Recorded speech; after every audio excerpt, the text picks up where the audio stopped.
தீரன் அதிகாரம் 1 படத்தை எல்லாரும் பார்த்துருப்போம். அந்த படத்தில் ஹவாரியஸ்னு ஒரு கொள்ளை கும்பல் எப்படி கொள்ளை அடிக்கிறாங்க, அதுக்கு அவங்க எப்படி பிளான் பண்ணுறாங்கன்னு பார்த்துருப்போம்.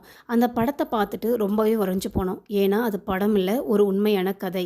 சொல்லப்போனால் இவங்களை விட அதிபயங்கரமான கொள்ளை கொலகார கும்பல் இந்தியாவை ஆட்டி படைச்சிருக்காங்க. அந்த கும்பலை பற்றி இந்த படத்துலேயும் சொல்லியிருப்பாங்க. அந்த கேங்கை பற்றி தான் இந்த வீடியோவில் பார்க்க போகிறோம். வீடியோவை கடைசி வரைக்கும் ஸ்கிப் பண்ணாமல் பாருங்கள். அப்படியே சேனலை சப்ஸ்கிரைப் பண்ணி சப்போர்ட் பண்ணுங்கள். முடிஞ்சால் ஒரு லைக்கும் போட்டு விடுங்க. இது எங்களுக்கு நெக்ஸ்ட் வீடியோ போட பெரிய மோட்டிவேஷனாக இருக்கும்.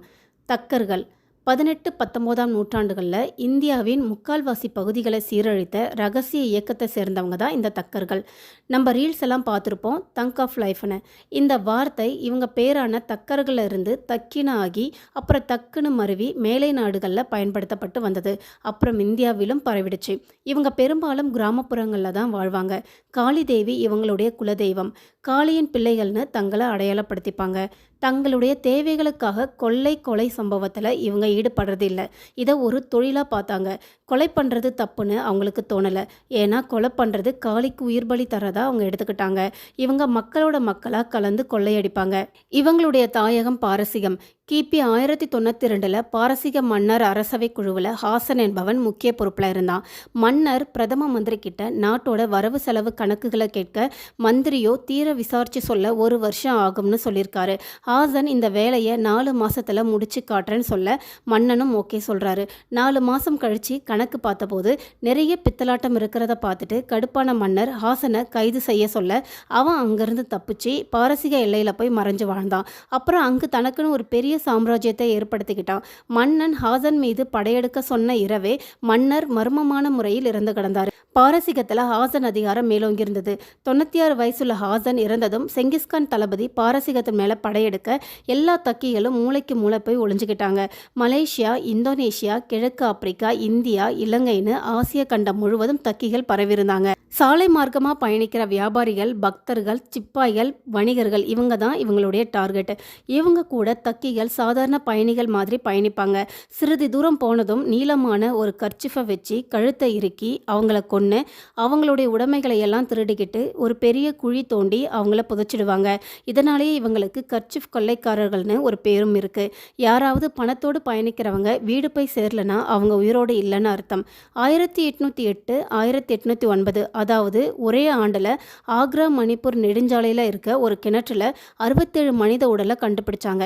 இது மக்களிடையும் போலீசாரிடையும் பெரும் அதிர்ச்சியையும் பயத்தையும் ஏற்படுத்துச்சு. இந்த கேஸுக்காக இங்கிலாந்திலிருந்து வில்லியம் ஹென்றி ஸ்லீமன் என்ற அதிகாரி வரவழைக்கப்பட்டார்.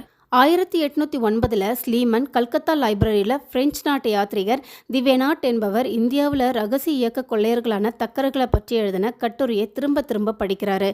டாக்டர் ஷெர்வுட் எழுதிய பான்சிகர்ஸ் கட்டுரையையும் படிக்கிறாரு. இதையெல்லாம் படித்த ஸ்லீமன் தக்கிகளை பிடிக்கிற வேலையில் இறங்குறாரு. தக்கிகள் ரகசிய மொழியில தான் பேசிப்பாங்க.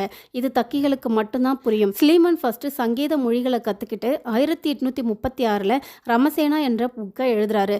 அந்த புக்கு எல்லா போலீஸ்காரர்களுக்கும் கொடுக்கப்பட்டுச்சு. இன்ஃபார்மர் மூலமாக கொஞ்சம் கொஞ்சமாக தக்கிகள் அங்கங்கே அரெஸ்ட் பண்ணப்பட்டாங்க. அரெஸ்டான தக்கிகள் மூலமாக வேறு எங்கெல்லாம் தக்கிகள் மறைஞ்சு இருக்காங்கன்னு அவங்க மூலமாகவும் பிடிக்க ஆரம்பிச்சாங்க. இந்த தக்கிகளுடைய ஹெட் ஃபரிங்கா என்ற தக்கி. இவனை தக்கிகளின் மன்மதன், இளவரசன்னு தக்கிகள் கொண்டாடுவாங்க.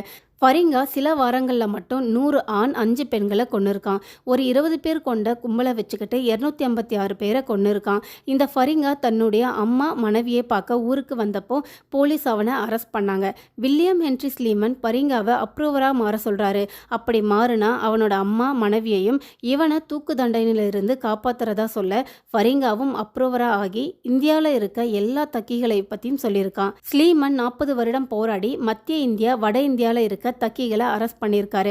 1833 முதல் 1840 வரை 5287 தக்கர்கள் பிடிப்பட்டாங்க. இவங்க மட்டும் இல்ல, நதிநீர் தக்கர்கள், அதாவது நீர்வழி போக்குவரத்தில் பயணிக்கிற வியாபாரிகள், வணிகர்களை கொண்டு தண்ணியில் போட்டுட்டு அவங்க உடைமைகளை திருடுறவங்க, இவங்களையும் ஃபரிங்கா மூலமாக ஸ்லீமன் அரெஸ்ட் பண்ணாரு. ஸ்லீமனை போற்றும் விதமாக இந்தியாவில் இருக்க ஒரு ஊருக்கும் ரயில்வே ஸ்டேஷனுக்கும் இவரோட பேர் வைக்கப்பட்டுச்சு. இந்த தக்கர் வரலாறு பற்றி வரதராஜன் 2016 புத்தகம் ஒன்று வெளியிட்டிருக்காரு. ஓகே வியூவர்ஸ், இந்த வீடியோ உங்களுக்கு பிடிச்சிருந்தா வீடியோவை லைக் பண்ணி சப்ஸ்கிரைப் பண்ணி சப்போர்ட் பண்ணுங்கள்.